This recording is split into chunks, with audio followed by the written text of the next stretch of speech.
எல்லாரும் நல்லா இருக்கீங்களா? நீங்கள் எல்லாரும் நல்லா இருக்கணும்னு நான் கடவுள்கிட்ட வேண்டிக்கிறேன். இன்றைக்கி என்ன டாபிக்னா, இன்றைக்கி கறவை மாட்டை பற்றி தான் நம்ம பார்க்க போகிறோம். கறவை மாட்டுக்கு ஏற்படுகின்ற புண்ணு, காயம் இதெல்லாம் எப்படி சரி பண்ணலாம் அப்படிங்கிறது தான் நம்ம இன்றைக்கி டாப்பிக்காக எடுத்திருக்கோம்.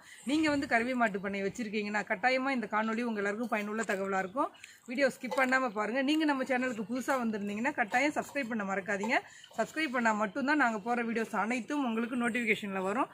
அதனால் வந்து சுமி சேனலை சப்போர்ட் பண்ணுங்கள், சப்ஸ்கிரைப் பண்ணி வச்சுக்கோங்க. கால்நடை சம்மந்தப்பட்ட அனைத்து தகவல்களுக்கும் நம்ம சேனலில் கட்டாயமாக விளக்கங்களும் பதில்களும் இருக்குது. சரிங்களா? இன்றைக்கி வீடியோக்குள்ளே போகலாம்.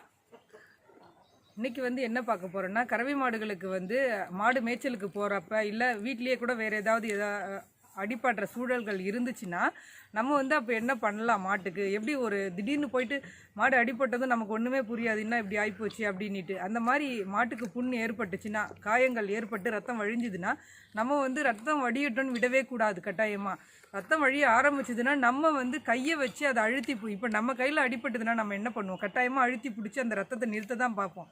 அந்த மாதிரி மாட்டுக்கு அடிபட்டதுன்னா கட்டாயமாக நம்ம கையை வச்சு அதை அழுத்தம் கொடுத்து அந்த ரத்தத்தை நிறுத்த பார்க்கணும். அப்படி இல்லை, அப்படி ரத்தம் நிற்கலை அப்படின்னா கட்டாயமாக வந்து நம்ம மஞ்சள், கற்பூரம், வேப்ப எண்ணெய் அதை வந்து குழச்சி தடவி கட்டு போடலாம். சரிங்களா?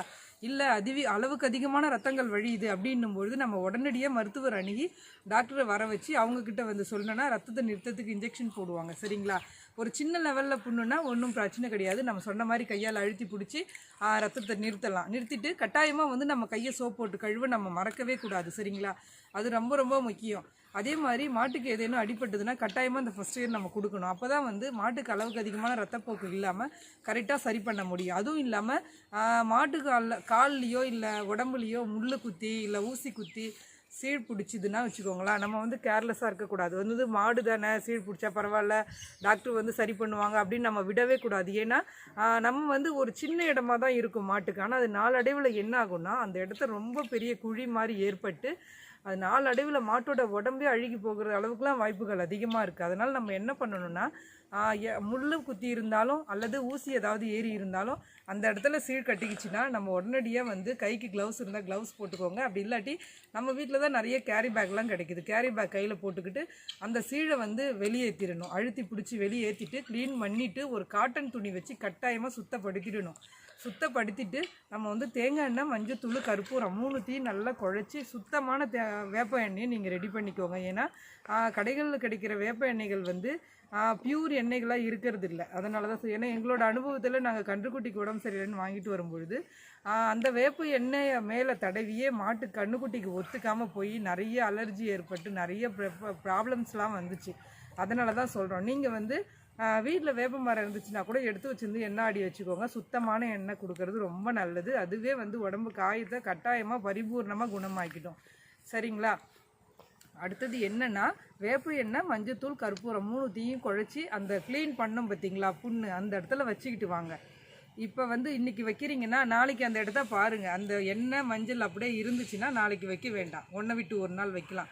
அப்படி இல்லை, மாடு வந்து மரத்து மேலெல்லாம் உராசி எல்லாத்தையுமே மரத்தில் தொடச்சிடும். ஏன்னா அந்த எரிச்சல் தாங்காமல் தொடச்சிடும்.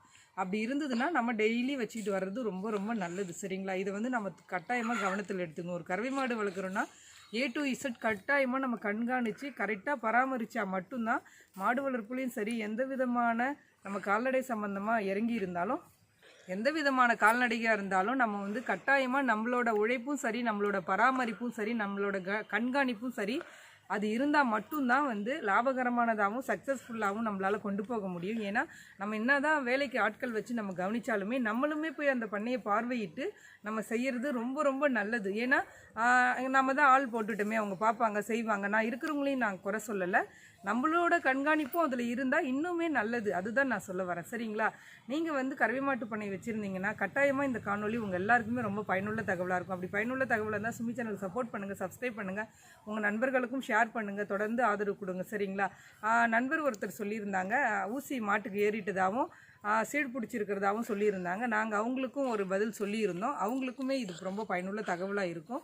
நீங்கள் வந்து கறவை மாடு வச்சுருக்கிறவங்க எல்லாருமே வந்து கட்டாயமாக எல்லாமே தெரிஞ்சு வச்சுக்கிறது ரொம்ப ரொம்ப நல்லது. அவங்க சொல்லியிருந்தாங்க, நன்றி அக்கா, நீங்கள் வந்து பதில் சொன்னீங்க, ரொம்ப தேங்க்ஸ், நீங்கள் தொடர்ந்து எங்களுக்கு பதில் சொல்லணும் நாங்கள் கேட்குற கேள்விகளுக்கு அப்படின்னு சொல்லியிருந்தாங்க. கட்டாயமாக கால்நடை சம்மந்தமாக நான் பதிவேற்றம் பண்ணிகிட்ருக்கேன். ஃபஸ்ட்டு வந்த கமெண்ட்லேருந்து இது வரைக்கும் வர கமெண்ட் எல்லாத்துக்குமே நான் ஆன்சர் பண்ணிட்டு தான் இருக்கேன். சரிங்களா? நீங்கள் வந்து கால்நடை சம்மந்தமாக எந்த டவுட்ஸ்னாலும் கமெண்ட்டில் கேளுங்க. கட்டாயமாக நான் பதில் சொல்ல காத்துக்கிட்டு இருக்கேன். சரிங்களா? மேலும் வீடியோக்களுக்கு சுமி சேனலோட இணைந்திருங்க. நன்றி, வணக்கம்.